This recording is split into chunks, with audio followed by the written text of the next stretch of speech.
Muy buenas noches, ¿cómo están? Espero que bien. Están transitando esta semana sus exámenes parciales en una versión completamente nueva, así que espero que puedan adaptarse bien, que no agreguen mucho más estrés del que normalmente hay ante una instancia de parcial. Así que bueno, desde acá desearles lo mejor y bueno, éxitos.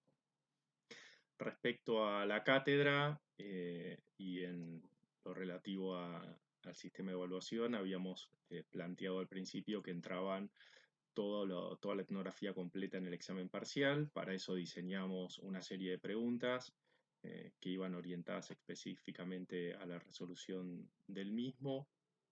Se decidió por la situación dada que solamente se iba a evaluar hasta el capítulo 4 y que del capítulo 5 en adelante lo iban a trabajar ustedes en la presentación final. Ya han estado viendo las consignas, donde van a tener que ustedes elaborar una opinión personal de los capítulos restantes, la conclusión y el epílogo.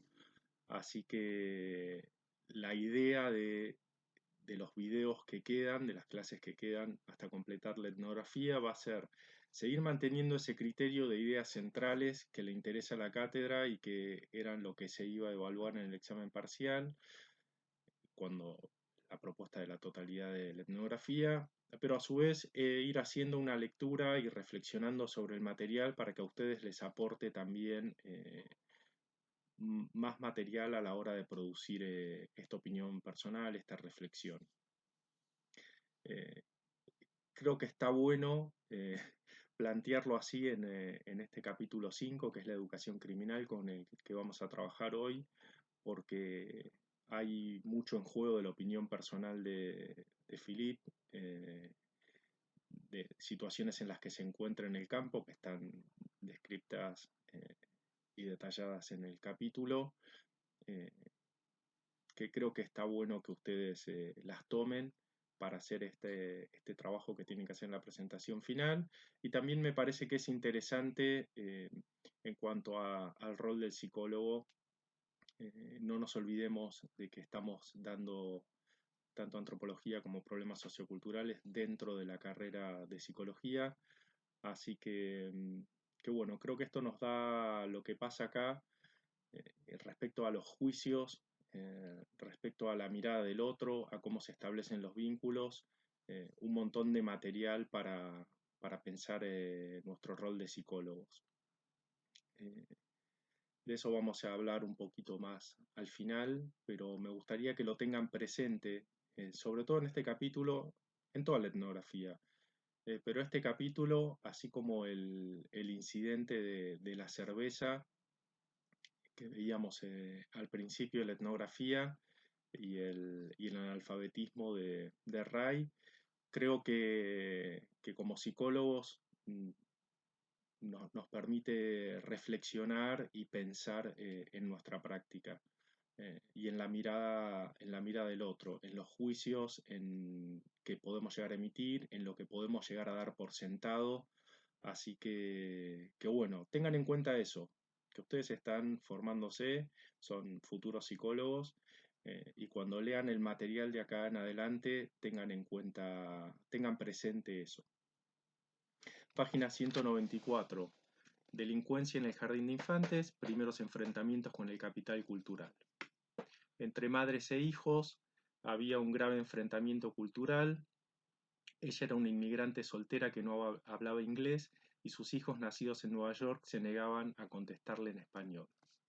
Un poquito más abajo dice, la incapacidad de la madre de Primo para expresar en inglés y su incompleta alfabetización representaron una fórmula desastrosa en su interacción inicial con la maestra del jardín de infantes de su hijo. Siguiente página, en una serie de estudios, un cuerpo de literatura llamado Teoría de los campos de producción cultural, un grupo de teóricos dedicados a analizar la intersección entre las áreas de la educación, la antropología y la sociología, examina la manera inconsciente en que los maestros de escuela procesan mensajes subliminales relativos a la cultura y la clase social para establecer jerarquías entre sus estudiantes. Señales tangibles como acento y el modo de vestir se funden con formas más sutiles de expresión como el lenguaje corporal, el contacto visual, el estilo de juego y el nivel de atención para convencer a los representantes de la burocracia dominante, por lo general procedentes de la clase media, de que ciertos niños padecen déficits intelectuales, problemas disciplinarios y trastornos emocionales irremediables. Bueno, acá nos encontramos que lo que plantea el autor es que lo que sucede con los maestros es lo mismo que sucede con él, ¿no? Cuando da por sentado de que Ray tiene que ser, no puede ser analfabeto, ¿no? Al manejar una empresa eh, de semejantes dimensiones. Eh, Bien, otra cosa que vemos es, con esto que planteábamos al principio, de que es un aprendizaje y que se va construyendo socialmente, esto que tiene que ver con las experiencias. Vemos como al entrar en el sistema ya no sé, hay un doble problema. El problema con la institución y con el cuerpo docente y el problema en la casa con la madre, ¿no? Como esto lo pone al niño ya en una situación bastante compleja a partir de la cual se va a ir desarrollando socialmente. Un poquito más abajo, en la 195, también dice: en la escuela, donde la violencia simbólica y las definiciones de la clase media de lo que es culturalmente apropiado caen con todo su peso sobre un niño puertorriqueño de clase trabajadora. Bueno, un poco lo que decía recién, vemos tanto como el lugar, el espacio físico, como el lugar social eh, condicionan esa interacción con los docentes. Un poquito más adelante, al final de la página 196, eh, acá lo que es interesante en este capítulo es cómo toma desde, cómo hace el recorrido evolutivo, ¿no? Un poco repite esta construcción que hace al principio histórica, donde se remonta a los primeros inmigrantes. Vemos como siempre hacer una reconstrucción histórica nos brinda un montón de elementos para el análisis. Acá vemos, esto sucede cuando Primo tiene 14 años y lo mandan a Puerto Rico. El texto dice: a medida que Primo alcanzaba la pubertad, su intransigencia académica se fue transformando en ausentismo escolar, delitos menores y en un intenso consumo de drogas. Su madre intentó salvarlo, enviándolo a vivir con sus padres en Arroyo, el pueblo puertorriqueño donde ella se había criado. Esto al final, más que una solución, termina siendo un problema eh, que repite esta dificultad que veíamos al principio a la hora de encontrar un lugar de pertenencia, tanto en la casa como en el jardín de infantes. Acá lo que se cree que es una solución, enviarlo a otro lugar, eh, termina siendo también un problema en un punto o una situación que no era la que la madre esperaba, ¿no? Porque ahí en la página 197, Primo descubrió que cabalgaba entre dos culturas y que ambas lo rechazaban. César, un poquito más abajo en un diálogo, dice: no nos quieren a los puertorriqueños en Nueva York, nos dicen gringos. Perdón, no nos quieren a los puertorriqueños de Nueva York, nos dicen gringos, esto en Puerto Rico. Entonces se terminan encontrando con lo mismo que se encuentran viviendo en el gueto y con lo que es el encuentro con la clase media que vive eh, a pocas cuadras de donde ellos viven, ¿no? Bien, un poco más adelante, violencia institucional y familiar. Este capítulo habla mucho sobre César, sobre la violencia que recibió cuando era chico, por parte de la madre y por parte de la abuela. También vamos viendo cómo él niega toda esa violencia recibida en alguno de los diálogos. Apenas empieza el capítulo, Bourgois nos dice: es probable que César haya nacido adicto a la heroína, después de narrar cómo había sido la vida de la madre en el embarazo y en los primeros años de vida, cómo termina en la cárcel, cómo la abuela se hace cargo de él, pero también ejerce un nivel de violencia físico muy grande. Si avanzamos un poquito, en la página 200 nos encontramos que César le dice a Philip, o sea, Philip, tú eres rico, no tuviste que bregar con esa mierda, pero yo y este panita, lo señala Primo, nos teníamos que poner las pilas, tú me entiendes, y había mucha gente como nosotros.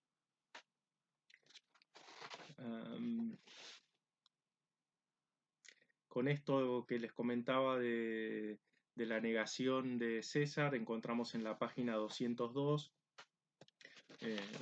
en una de las entrevistas que hace Philip a Eddie diciendo: Acho, César la ha tenido difícil. Yo me acuerdo que cuando éramos nenes, abuela lo golpeaba en la calle enfrente de todo el mundo. Lo cogía a palos por llegar 5 minutos tarde y boberías de ese tipo. Ella era bien abusiva, iba a tu escuela y te daba una paliza. Bueno, como decíamos recién, al principio César negaba que su infancia hubiese sido un periodo de vulnerabilidad, pero los miedos y ansiedades de la época emergían entre las líneas de sus recuerdos. Bueno, ya en la página 205 nos encontramos con una parte que es bastante dura, que tiene que ver con la violencia que ellos ejercían sobre otras minorías, ¿no?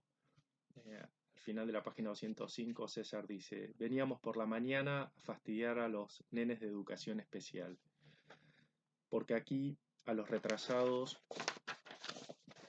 y a los que caminaban así, tuerce los pies y junta las rodillas y voltea las manos para imitar a una persona con parálisis cerebral.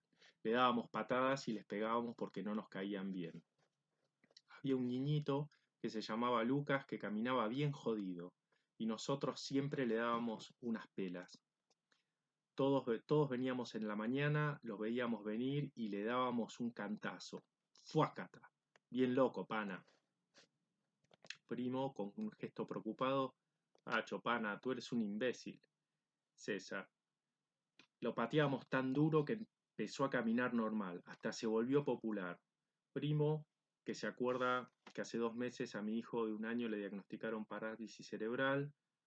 Al panita lo iniciábamos, Felipe. Y Philip dice, aclarando la garganta y aguantando las lágrimas: ¿qué le pasó? César: caminaba medio torcido, tú sabes, pero no tan mal. Empezó a fumar pasto, a conseguir jevas. El pana hasta me quitó una novia. Acá Philip nos dice: recuerdo perfectamente esta conversación en el patio de la escuela porque fue una de las primeras ocasiones en la calle en que las contradicciones de la metodología etnográfica, en este caso la práctica de suspender todo juicio moral, me afectaron personalmente.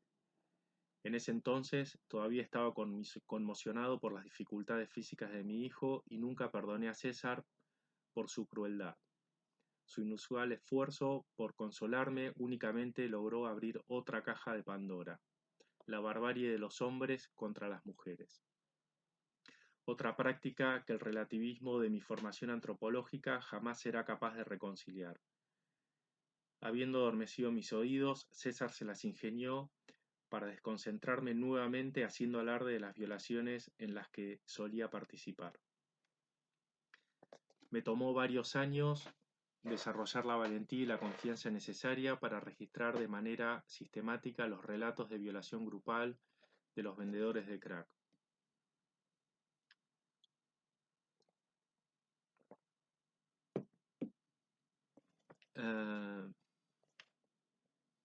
Bueno, ¿qué hace un investigador o un antropólogo con esto, no? ¿Lo oculta, o como lo hace Philip a lo largo de todo el trabajo, muestra estas contradicciones y la realidad de la vida cotidiana de estas personas, ¿no?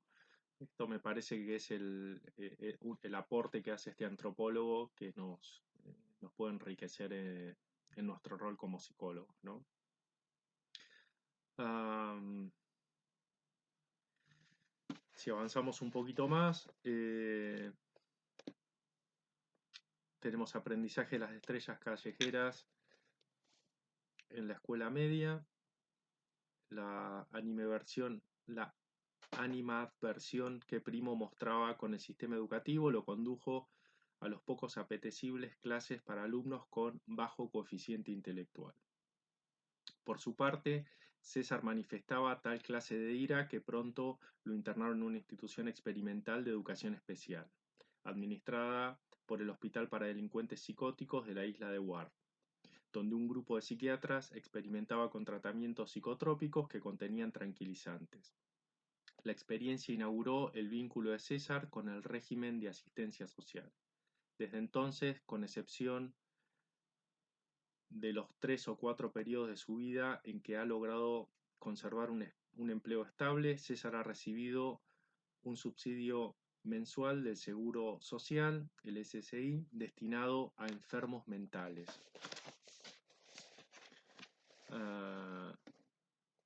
La carrera profesional de César como víctima de discapacidades mentales y emocionales, beneficiario de una ayuda federal, se forjó y legitimó en los primeros años de su vida estudiantil. Podemos ver en un texto que vamos a leer ahora, en un diálogo que vamos a leer más adelante, cómo él esto lo posiciona en un lugar diferente a Primo y al resto. Él se ubica un punto en un lugar de seguridad económica. Al definirse, como dice al final de la página 208, vivimos bastante bien como clase media. Mi abuela está jubilada y cobra una pensión. A mi hermanito, a él le dan una parte del bono de su pai. Y compara después, y bueno, al resto de la gente no le alcanzan los chavos, pero yo soy más de clase media. Cualquier cosa que yo quiero, puedo pagarla a tiempo.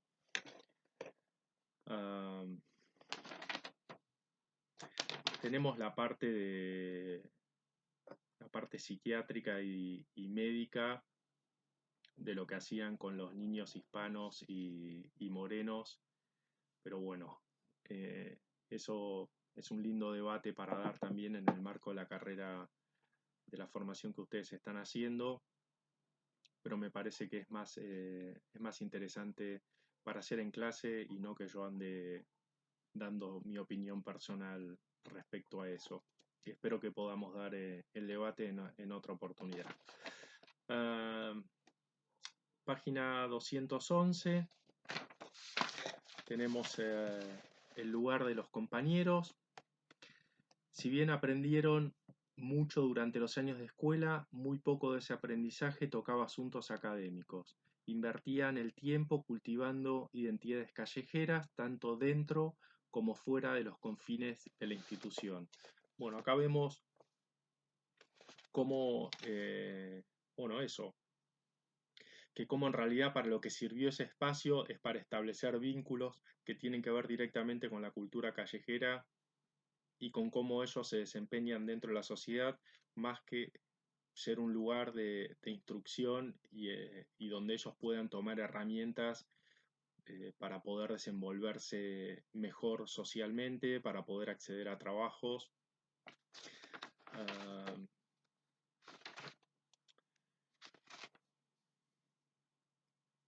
Hasta ahí lo vamos a dejar, hay algunas páginas más que es interesante, sobre todo los diálogos que ellos tienen, es otra de las cosas ricas que nos da esta etnografía, la transcripción de diálogos, con lo cual vamos teniendo la interpretación que hace y el análisis que hace el etnógrafo, pero también nos da un margen a nosotros para analizar esos diálogos de otra forma. Y vamos a dar un salto hasta la página 222 con las violaciones colectivas entre adolescentes. Esto es una de las partes más duras me parece, de la lectura, por lo menos para mí fue así.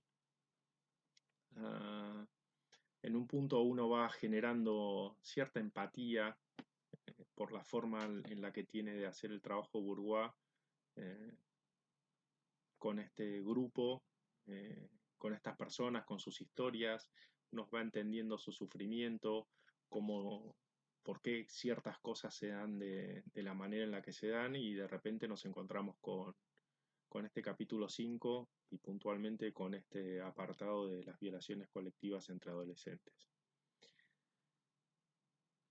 Allá vamos. Recuerdo perfectamente la primera noche en que Primo mencionó que Luis y Ray acostumbraban a organizar violaciones colectivas en el edificio abandonado que una década más tarde albergaría la casa de crack camuflada como un club social.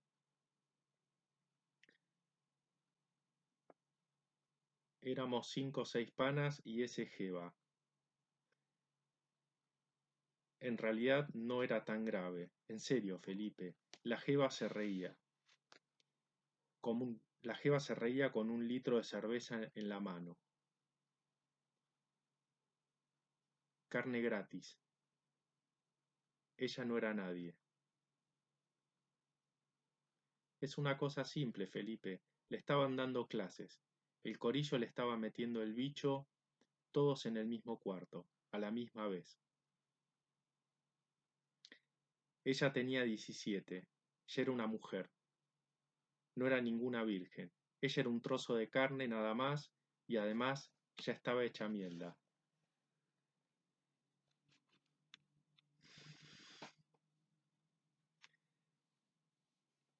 Ah, es fuerte. Y esto en las dos primeras páginas, ¿no? Burguada nos dice, casi 3 años de experiencia en las calles no me prepararon para afrontar esta dimensión monstruosa de las relaciones entre los sexos. Empecé a preguntarme cómo era posible que hubiese invertido tanto tiempo tomando en serio a estos psicópatas. En lo personal estaba confundido porque estos violadores ya eran mis amigos. Con notables excepciones individuales había llegado a estimarlos. En otras palabras, yo vivía con el enemigo, había convertido el monstruo en mi ambiente social.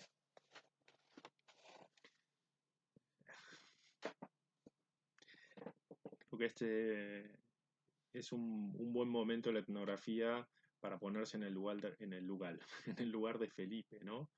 Eh, nada, piénsenlo, reflexionenlo. Esto también es un capítulo para trabajarlo con mucho cuidado en clase, pero bueno, se aceptan comentarios abajo, se aceptan mails. eh, nada, lo tenemos que trabajar en este formato. Creo que es un material muy sensible, muy fuerte. A mí me resultó muy duro la primera vez que lo leí. A veces las relecturas van permitiendo otros análisis, pero no deja de ser muy impactante leer, sobre todo, como les decía antes, las desgrabaciones, ¿no? Los diálogos literales, la voz en primera persona de quienes participaron de estas violaciones y las están narrando. Al final de la página 224, Bourgois nos dice, ciertamente el aprendizaje de la violación representó sin duda una parte de la formación educativa de Primo. Bueno, obviamente acá está hablando de la educación criminal eh, y también de si vemos cómo esa educación le costó mucho llevarla adelante a Primo, ¿no? O sea, todos estos procesos de aprendizaje eh, también van generando muchas contradicciones internas en ellos hasta que los terminan asimilando y validando. Página 225. Esto también es interesante ver cómo ellos hacen un proceso de significación para justificar sus actos.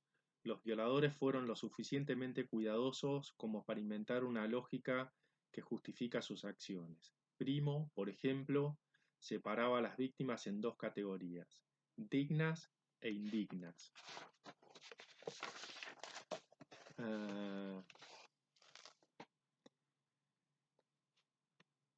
página 227,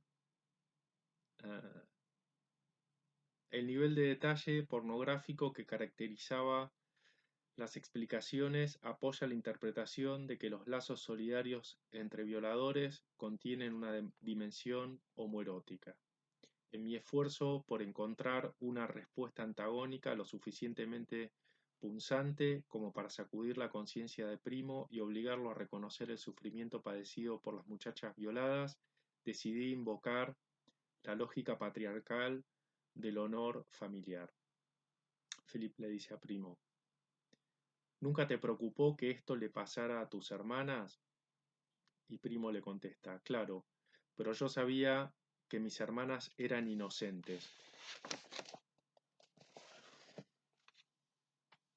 Ya al final, en la página 228, Philip dice: a largo plazo, la violencia que los amigos mayores de Primo orquestaban contra las mujeres acabó reforzando su propio sentido de inferioridad. Y cierra con un diálogo. Primo dice: siempre comentábamos que estas jevas tenían que estar locas para querer janguear con nosotros. ¿Qué carajo le podíamos dar nosotros? Nada. Eso siempre nos asombraba. César: somos un chorro de manganzones. Perra estúpida la que quisiera andar con panas como nosotros.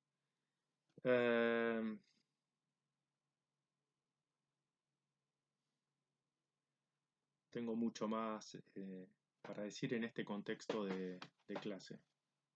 Si estoy viendo el tiempo que ha demandado este video, ha sido un poco más largo.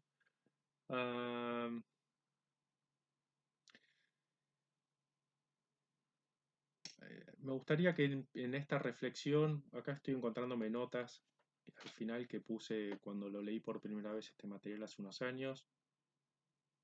Y una de las cosas que notaba es, bueno, nuestros límites para poder trabajar con ciertas personas desde el ámbito psicológico, los juicios de valor, la posición de escucha ante el relato y la narrativa del otro. Y me parece que esto lo tiro como ideas respecto a la opinión personal y la reflexión, que piensen un poco en su futuro rol como psicólogos, piensen en el rol eh, como investigador y antropólogo que tiene Philip, cómo lo vive. También da para pensar cuando vemos lo de las maestras, en los sesgos que uno tiene cuando se encuentra con un material, cuando se encuentra con una persona. Así que traten de, más allá no, déjense, dejen que entre esta, esta historia, este relato, pero traten de procesarlo e ir a poder analizar el rol como profesional. Lo vemos como antropólogo acá a Philip, lo vemos y piénsenlo en ustedes como futuros psicólogos. Eh, bueno, se me está disolviendo un poco, no estoy siendo muy concreto y específico. Espero que haya quedado claro cuál era la intención de esta reflexión y esto que les quería aportar. Vuelvo a repetir, está abierta la vía de comunicación aún más para cualquier cosa que quieran hablar de este capítulo. Y bueno, lo dejo acá. No tengo una forma de cerrarla puntual y concreto. Dejo un montón de cuestiones abiertas para reflexionar y para pensar. Eh, lo que sí les puedo decir concretamente es que estos puntos que leímos son los que a nosotros nos parecen más interesantes para que ustedes los sostengan a la hora de hacer la reflexión. Bueno, ya se hizo un poco largo. La idea era grabar a continuación el capítulo 6, pero lo voy a dejar para mañana.